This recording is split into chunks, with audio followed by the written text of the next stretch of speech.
সদায় নিজৰ সন্মুখত ভিজনটো ৰাখিব লাগে যে মই পুলিচত চাকৰি ল'ম, এবাৰ ছাকচেছ নহ'ব পাৰোঁ, দ্বিতীয়বাৰত চাকৰি ল'ম।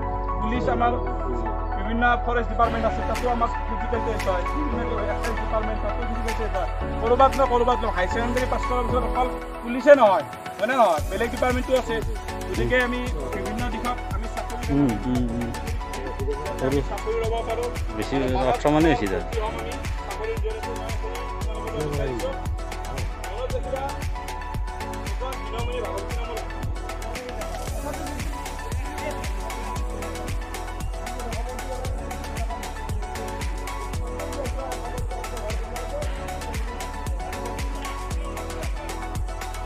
আৰু